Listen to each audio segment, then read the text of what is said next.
Hello, welcome back to another episode of I Love It When. I'm your host, Mo, and today is a special end of 2023 year episode.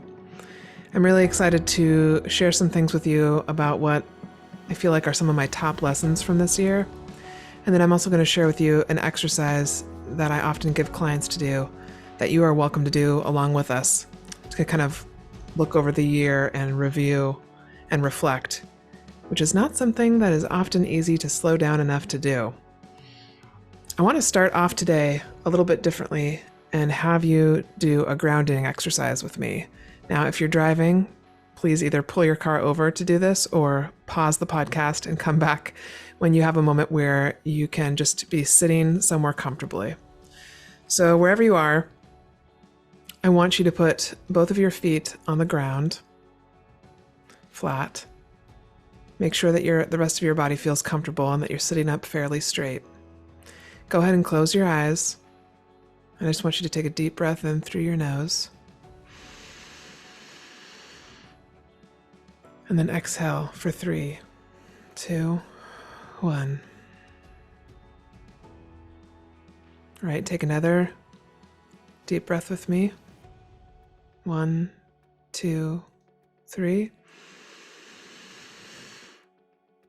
And exhale, 3, 2, 1. Now, I want you to imagine that you have roots growing out of your feet. And they're growing out through your feet, down through the ground, through all the layers of dirt and rock, deep into the earth, all the way until they reach the center of the earth. Now I want you to imagine that there's a bright ball of light right above your head. And the light begins to pour out over your head, through your shoulders, through your chest, through your arms, all the way down through your wrists and your hands and your fingers, through your stomach, through your hips, through your thighs, past your knees, through your calves, all around your ankles, and through your feet and your toes, so that your whole body is glowing with this white light. Take another deep breath in and hold for 3, 2, 1. Now exhale through your mouth.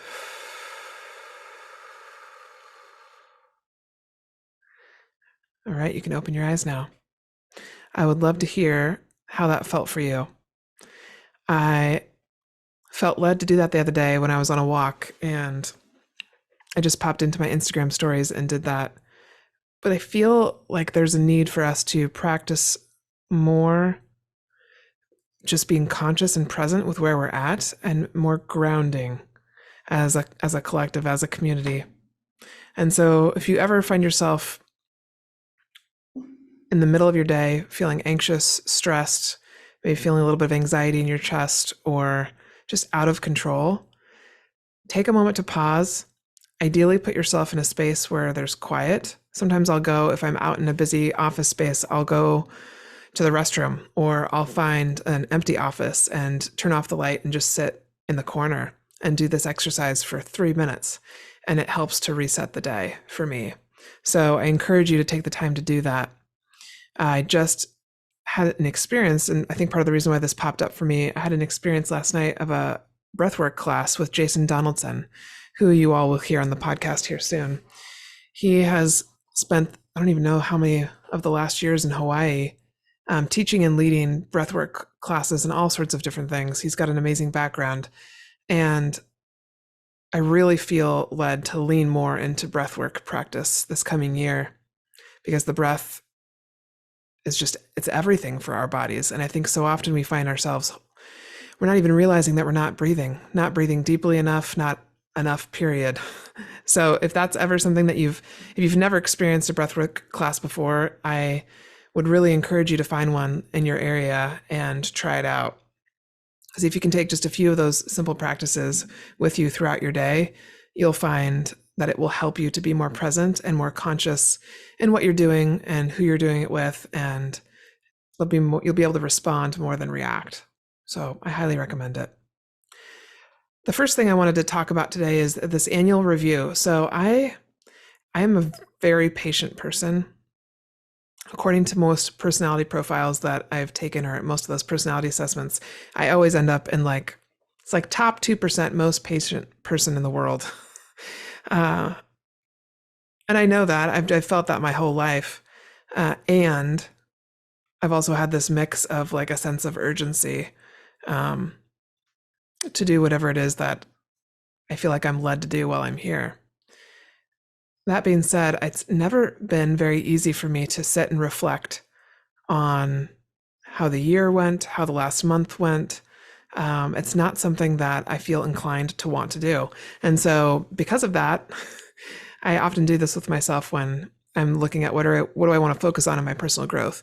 Whenever I feel like there's something that I'm kind of pushing away from, or I have some sort of resistance to, I tend to dive right into that. And so one of the messages that I got when I spoke with an angel communicator out of Sedona, I'm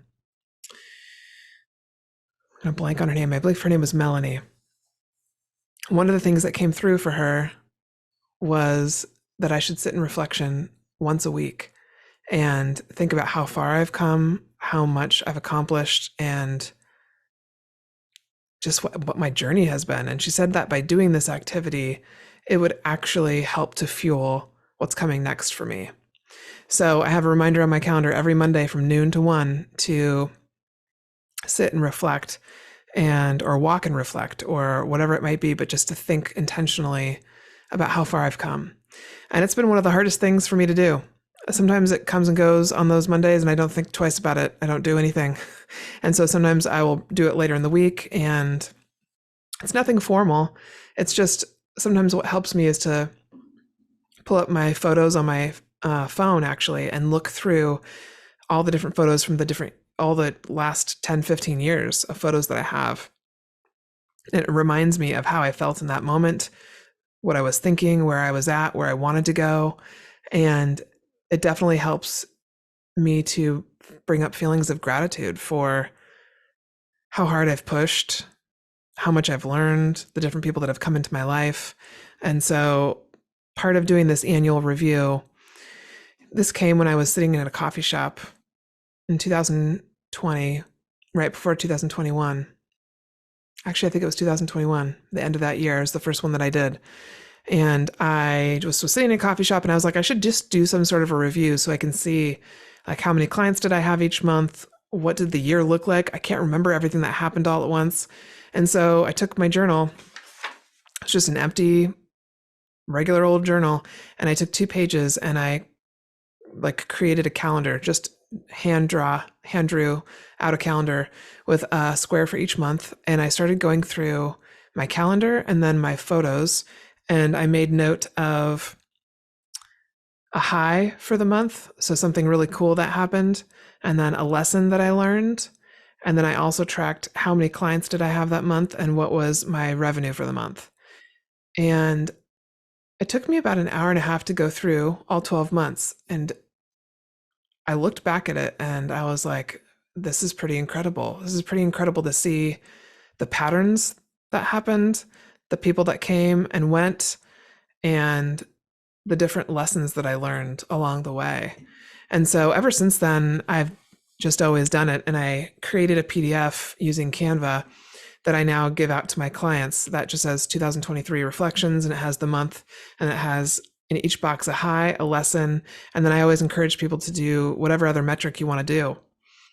So if you're interested in getting this PDF, feel free to shoot me an email, mo@iloveitwhen.org, and I will share that PDF with you. I'd be happy to. I've done it every year since then, and I've just found that it helps to set the tone for the next year, because I've really moved into more of a space of where I'm not setting goals for myself so much as I'm setting intentions for what I want in my life. And I've just found that it's something that I have to enjoy what I'm doing or I won't do it. And I really believe that that's how we're supposed to live life anyways. It's supposed to be enjoyable. It's supposed to be playful. It's supposed to be fun. And so I try to turn everything I do into something playful and fun because then I'm more likely to do it and I actually enjoy it. So I'm getting ready to do my annual review. I've set aside some time this coming Friday, actually, where I'm going to go out. I always like to leave my house, go to a space that's completely different and ideally by water. And I'll spend a couple of hours just sipping on some coffee and looking through my calendar and my phone to remind myself of everything that's happened in 2023. So I would really encourage you to do that. It's an amazing process. Part of this theme for today's episode is I wanted to share, since I haven't done my annual review yet, I know there's more that will come up, but I wanted to share some of the things that I learned this year. Because part of the purpose of me doing these solo episodes is really just to share with you what kind of gets knocked around in my mind. Because often one of the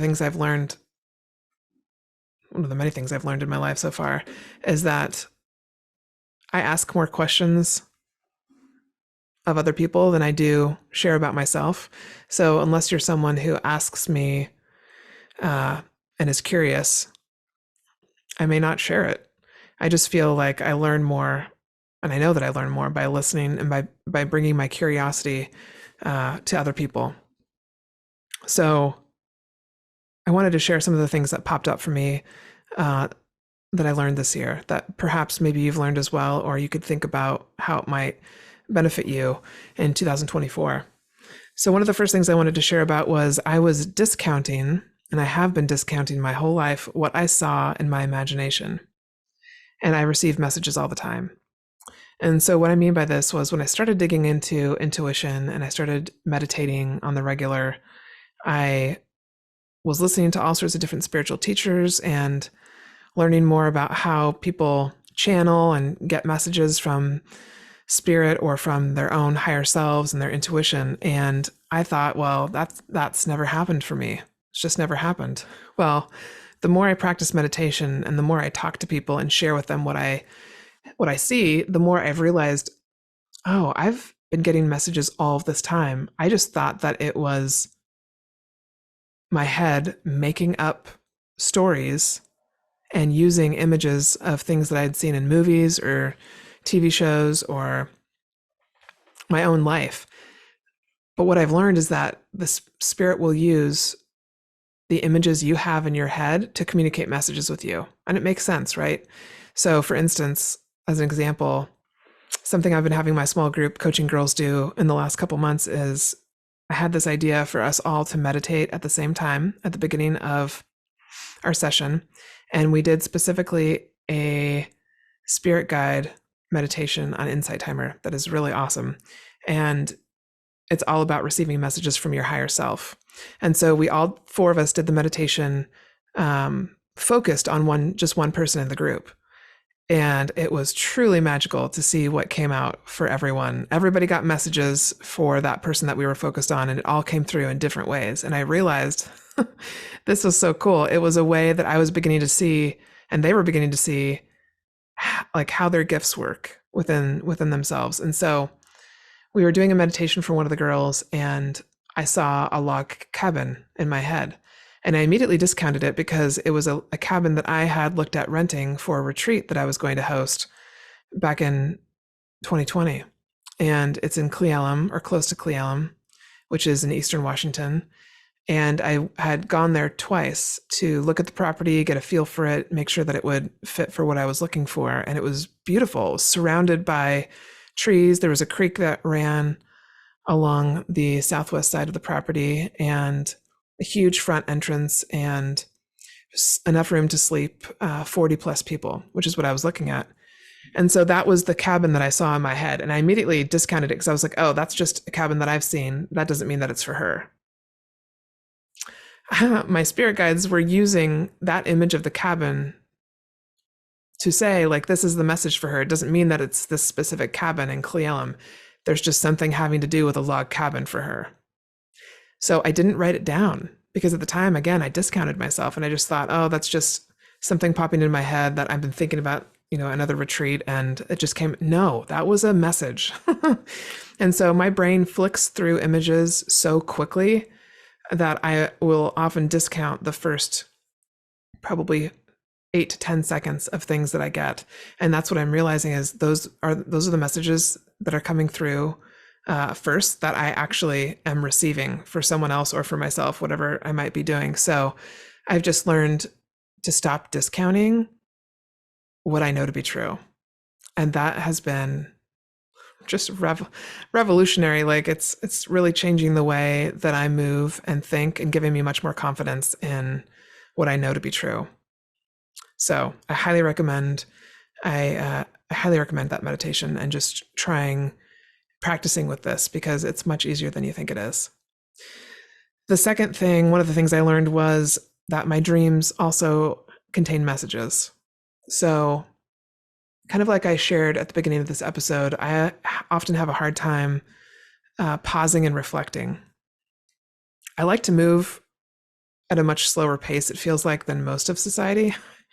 And I know this is probably not true. I know there's probably a lot of people like me, but because I've spent the last 3 years really deconditioning myself and healing from burnout, it feels like I'm moving at such a slow snail pace compared to what I used to, because I'm moving at a much slower pace, but it feels really good.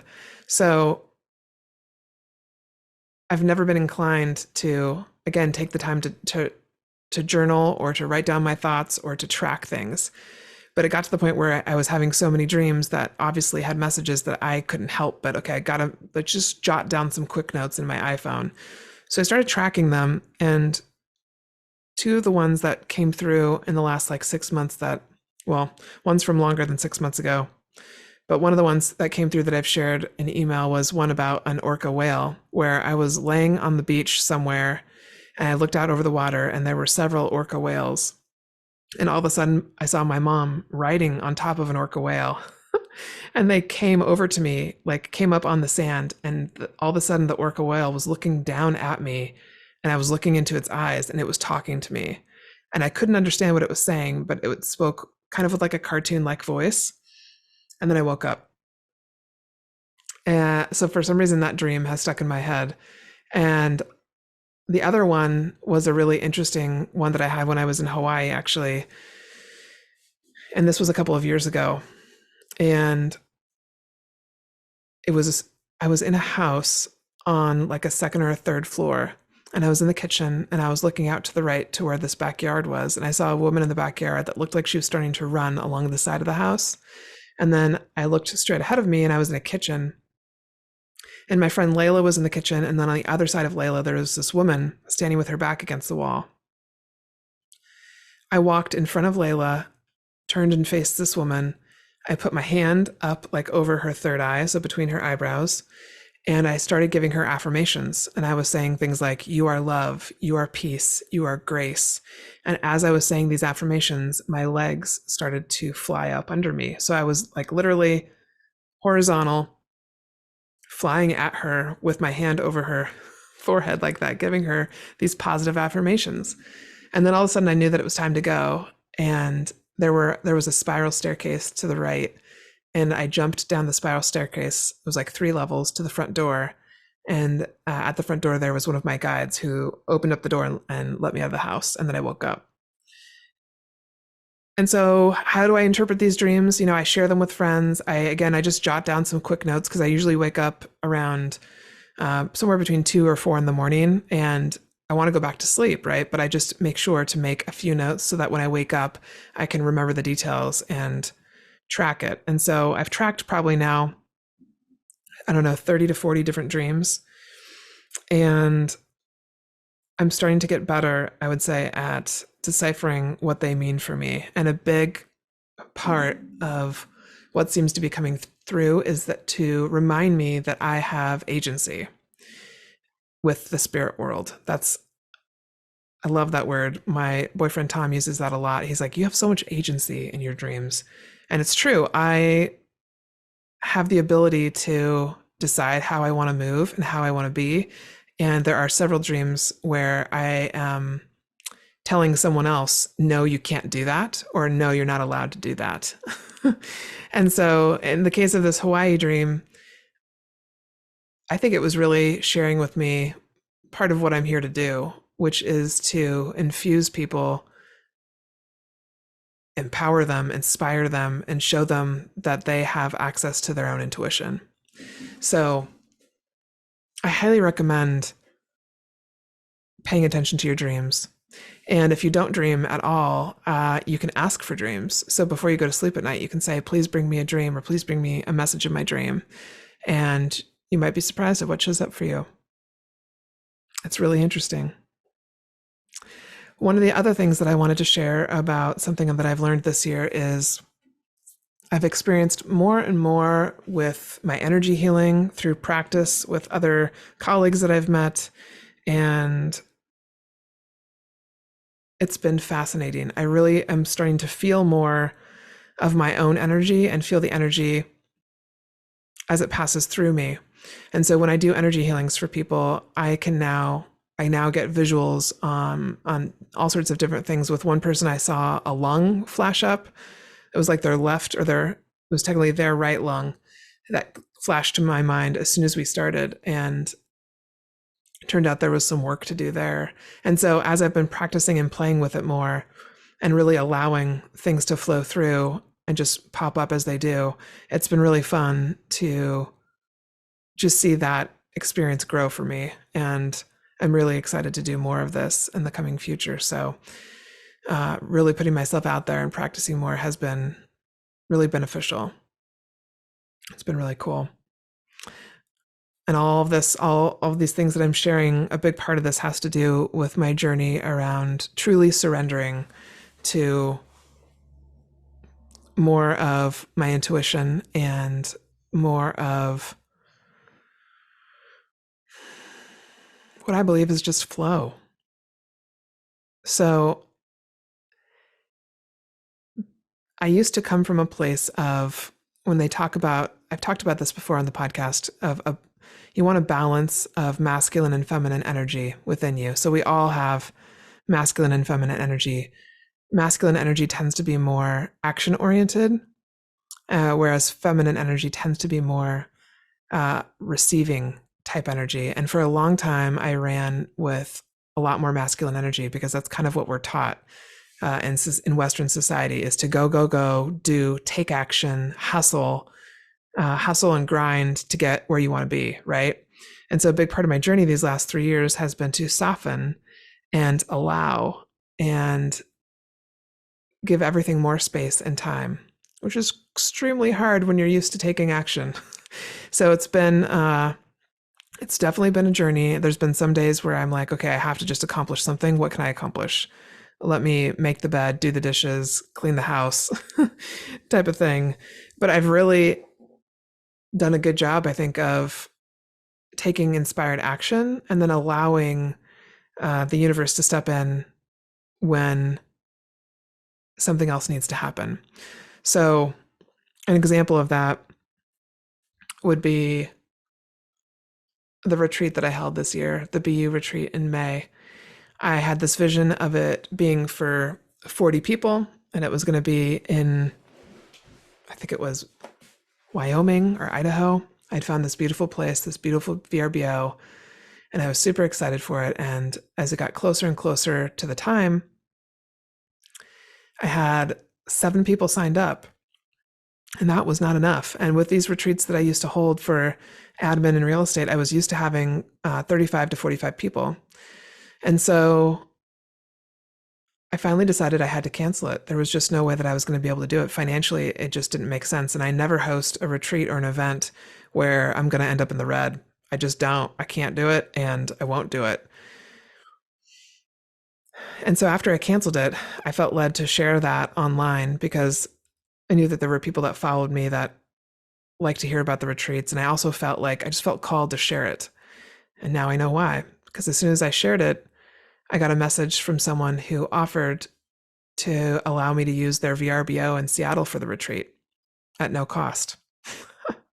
It was a very, very generous offer. And after thinking about it for a couple days, I took him up on it and ended up having the retreat there. And it was just as it was supposed to be. And this number of people, this 7 to 8 people, really feels more in alignment with what I love to do and what my energy can contain and hold as well. So that was an example of taking inspired action, right? Following that, I knew I needed to cancel it. I knew that was the next step. And then someone stepped in with another opportunity of how to keep it going, how to have it happen. And so a lot of this surrendering to this kind of pace has been taking my inspired action that I feel led to do and then doing other things in life while I wait for the universe to meet me halfway. And so it can feel really strange. It feels really awkward. It feels like I've definitely feel like I've grown more impatient in a lot of ways, or I've had to deal with impatience in a way that I haven't before. And so it's been a really good practice for me to truly surrender and find this place of neutrality is kind of where I feel like we're supposed to end up, meaning that on any given day, no matter where I'm at with certain things that I'm working on, I now feel a sense of peace and neutrality about it. I used to get really anxious or more annoyed or frustrated or, I think frustrated would be the best word for it. And now I feel like I've reached a new place of peace with it. And so that feels like a huge hurdle because there was a lot of going that I used to do. And so it's taken a lot of time to unravel that and to truly surrender to whatever's supposed to be. One of the other big lessons this year for me has been to ask for help and receive it. So part of me leaning more into my feminine energy of receiving means accepting help from other people and asking for it as well, which I truly, truly believe we're supposed to do as a community, as a society. We are meant to be interdependent. And again, we've kind of had this hyper focus in the Western culture on independence and, do it all by yourself. And it just leads to a lot of isolation and it's not as much fun either. So there were a couple different times this year where I had to ask for help and it was really uncomfortable because it was specifically around money. And the people that I asked for help, though, I asked for very specific reasons because I could trust them. And so it was a really good experience for me. I'm really happy with myself that I did it. I'm really proud of myself because, again, it's another way of being vulnerable. It's another, when I think of it, I think of my root chakra because your root chakra has to do with safety and security.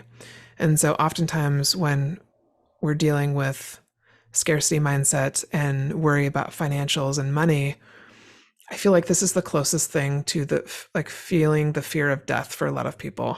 And so I can definitely say that tackling my financials and any mindset around scarcity the last couple of years has also contributed to this feeling of peace that I feel now, because I know that no matter what, I always have the internal peace. Money can't provide that. And so asking for help, like one of the instances had to do with a new fridge. So in a span of like 3 months, my desktop computer died. My fridge started to die noticeably to the point of where like we couldn't have any food in there for more than a day or two or it would go bad. The wipers on my car started to go and then my car heater went out. So these different electrical things were dying. And I was like, all right, I'm going to go to the appliance outlet place here in Snohomish, Washington, and I'll just see what deals they have on fridges and just see if we can get one. And in the meantime, I will also check like Facebook Marketplace and I'll just put the word out and see if I know anybody who's selling a fridge who would give it to us at a great price. And so while I was at the Snohomish Appliance Outlet store, which is a great place if you're anywhere near Snohomish and you're looking for appliances, I highly recommend going there. When I was in real estate, we often sent our clients there because you can get a washer, dryer, fridge, like all the usual appliances for a great price. And so while I was there, I shared on Instagram, like I often do, what I was doing. Because again, part of the magic and what I love with social media is that you can really cultivate a community of people who care. And so I shared what I was doing and that I was hoping to find a new fridge because my fridge was really almost done. I ended up running into someone who had been trying to reach out to me for a while right before I left the appliance store as well. That was also another really interesting synchronicity that happened. And later that night, I got a text from a friend of mine who had seen my Instagram story and said, "Hey, you need a fridge?" And I said, "Yes." And he said, "I can't believe this, but they had ordered a fridge like over a year ago, I believe, and they were finally getting their new fridge in, and it was going to be there in just like 2 weeks." And he was like, "You can have our old fridge if you want it. It's still in great shape. You just have to take care of the delivery." So we were able to get a new fridge, like for under $300 for the delivery fee. And it just worked out in an amazing way. Never would have thought, like, again, asking for help, putting it out there, telling people what you need is part of that as well. I've realized you have to be able to voice what you need, because if you can't put it out there into the atmosphere, if you can't share what's happening, people can't read your mind. Like, it's much harder for them to know. And so that's part of what I love about social media and what I've talked about before in some of my classes is, I'm very particular about what I share. I don't share everything. And I do share more than the average person because I do believe that this is part of building community, is talking about what it is that you actually need help with, because people are ready to help. People want to help. The world is really filled with a lot of people who want to help. And so you have to have that frame of mind and that perspective as you go through this. So that was a big part of that lesson in asking for help, is really talking about what it is that I needed and being honest. And all of this came into this piece of me balancing myself, really balancing this giving and receiving, because for most of my life, I was an overgiver. I think I wanted people to be happy, and I knew that I had an ability to bring people this kind of temporary happiness because I'm a very grounded person. And so when people are around my energy, they tend to feel good, is what I've learned. But that happiness only lasts for so long, right? Because they need to be able to sustain it themselves. And so it's again been a really interesting and hard lesson for me to learn to not give as much, because I'm always going to be a giver. I'm just I believe that if we all truly came from a giving place, the world would look very different. And so I'm always going to have that frame of mind. And I've learned to pull back on some of that and make sure that I am receiving as much as I'm giving. And it's all about the energy of it. It's not about anything necessarily materially or financially. It's all about the energy of it. And so, because I was giving of my time, I was giving of my energy way too much, way more than I was receiving. So a big part of these last couple of years has been me really consciously being aware of my time, of my energy, of all the places in which I was kind of leaking energy, and stopping those leaks so that I could come into more balance. Because when you're energetically in balance, everything else begins to balance out around you. So that's been a big piece of this year too, I feel like. Hey, I'm popping in for a moment to let you know that if you're interested in working with me one-on-one in a small group, or you'd like to attend one of my upcoming retreats, please reach out or add yourself to my email list. You can go to iloveitwhen.org and scroll to the bottom where you'll see there's a spot to sign up. I also love to speak, teach, and create experiences for small, medium, or large-size companies. If you know someone that I should know, please connect us. I'm looking to utilize I Love It When to create global change, and that will require collaborating with all of you. You're all so much more powerful than you realize. Remind yourself of that today. All right, so I'm going to go ahead now and pull some angel cards for us, for this community of people listening to my podcast. I'm going to pull some angel cards for 2024. I might have used the same deck last time. I can't remember. It's the Angel Guide deck from Kyle Gray. If you're here on YouTube, you can see the image of his deck. I love it. So I'm going to pull us just 3 cards. And we're going to ask, let's see. Let's just ask, what do we need to know for 2024? What do we need to know going into 2024? One of the things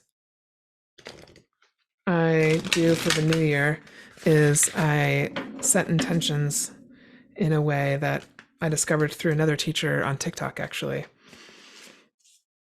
And so every day for the 13 days leading up to the new year, I have a wish jar. And this is really cool. I will try and find this TikTok teacher and put her handle in the notes if I can find it. But basically, she had you write up what are your 13 wishes for the new year, and you put them in a jar. And then every day leading up to the new year, you pull one wish out of the jar and you burn it. You don't look at it. And that essentially is a wish that's going to be taken care of by the universe. And I decided on that day I would also pull an oracle card for each month of the year. And so that day I would pull the card for January, and the next day I did February, and so on and so forth. And by the time you get to the new year, you have one wish left. And that is the wish that you take care of. The universe handles the rest. So it's a really fun exercise to do.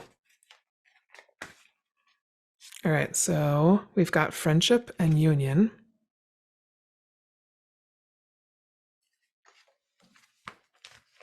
That's our first card. Then we've got expect miracles. I love that one.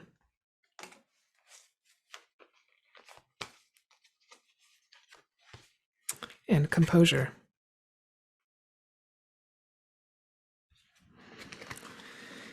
All right, friendship and union, expect miracles, and composure. So now I'm just going to look up the description and see if there's anything extra in here that we need to know. All right, let's see. This is a time for coming together. Friendship and other connections are important now. There is a strengthening in your bonds with others and your capacity to know who your people are. You are surrounded by incredible, insightful, and encouraging people at this time, and it's important to enjoy the friendships and other connections you have. If you have felt disconnected or out of place for some time, know that you are moving into a far more supportive and joyful space now. Your angel guide is encouraging you to connect deeply with those you trust most. Ask yourself how you can bring the whole of yourself into your friendships and relationships. Be present, listen, open up, smile, laugh, venture forth, and enjoy this time. The extended message is, if you have felt left out recently or have been wondering if you can trust those around you, angels are giving you clear insights and information to help. Don't concern yourself about any relationships or friendships that have been fading into the background. What's important is that your vibration and energy will attract friends with whom you can be yourself and who can mirror back to you who you are. If there's something missing in a particularly important friendship, know that your angel guide is inviting you to ask yourself, what is missing here? How can I supply it? If you feel that you are struggling to make friends or you don't know who your friends are, invite your angels to assist you in making connections with those who can share and receive in a loving, balanced way. Your angel friends are ready to help you form incredible unions. I love that. All right, expect miracles. I really love this deck, and if you're new to oracle cards, I highly recommend any of Kyle Gray's decks. You can find them on Amazon or his website, and I like to pull a card every day for setting my intention for the day. All right, expect miracles. Miracles occur naturally. They are always ready to unfold. Your angels are encouraging you to prepare yourself for them now. A miracle doesn't have to be an extravagant change in circumstances. It can be a simple shift of energy that creates a wave of love in your life. If you need something positive to happen, or you are praying hard for something, this card brings you the message that something exciting and healing is about to unfold. In order to help this along, you are being guided by your angels to recognize and honor your own worth. Realize that you are absolutely worthy of miracles and they will unfold in your life. Your entire life has been brought together by miracles. They are happening all the time, and the miracle that you need isn't a difficult one, because in the hands of the divine, anything is possible. The extended message is place yourself in a golden light. Remember that the light of God is within you, right there in the heart of your being, your soul. Good things can happen for you, but in order to manifest something wonderful in your life, you have to believe that it is possible. You could be seeing that miracle you need as impossible or even as too big for you to achieve. Ultimately, this is exactly what is blocking it from happening. So change it now. Your angel guide is inviting you to open your mind and heart and see what you need being delivered to you. Feel that it is already in your life. Feel grateful for all your blessings, and you will allow the miracles you deserve to unfold. I love to track the miracles, big and small, that happen as well. That's something that I've started to do. And I just have, again, a note in my iPhone where every day, if something happens, I put it in there. And it's been really fun to go back and look at those as well. All right, this last one is composure. Take time to gather your thoughts and energy because there's a good chance that you're experiencing a buildup of frustration and annoyance at this time. You are a passionate, loving, and joyful being, but at the same time, you don't want to be taken for granted or underestimated. The warrior within you wants to rise up and fight, or at least prove your skills, talents, and worth. But drawing this card indicates that right now, you're not going to be respected or heard in the way that you deserve. Angel wisdom is guiding you to retreat, reflect, and compose yourself before proceeding further. So take time to ask your angels and guides to help you compose your thoughts and your energy. Know that the divine hand of God is upon this situation and everyone involved, and there's no need to worry about anyone's karma but your own. Just retreat, refuel, and regain your composure. The extended message is, this card encourages you to step into the energy of equanimity. Equanimity is a Zen-like state in which you refrain from reacting to a situation out of fear and separation. Right now, angels of pure divine light are helping you feel guarded and guided, and encouraging you to recognize that you have an incredible force of love within you. I love that message. All right, so the last thing I want to mention for this episode is I definitely have felt called to start up another small group. I have a small group of coaching clients that I have. It's a group of like 4 women, and I want to start another one, and I want this other one to be about leaning into your intuition and finding alignment in your life. And so it doesn't matter what industry you're in or whatever your work is, we'll be talking about both personal and professional goals, but this will really truly be about leaning into your intuition, learning to hear your intuition more, and following that guidance and finding alignment in your life. So if this sounds like something you'd be interested in, please reach out and let me know. We usually meet twice a month for 90 minutes each time, and then we have a Marco Polo video app that we use to video chat back and forth between sessions. And I've been working with this other small group now for over a year, and it's been really amazing to see the progress, and that has inspired me to start this. So if this sounds interesting to you, please let me know. The last thing I want to leave you with is don't discount your magic. Don't discount your magic. So reach out to me if you want that 2023 reflection PDF that I mentioned earlier in the episode, and I'm excited for 2024. Thank you guys so much for being here.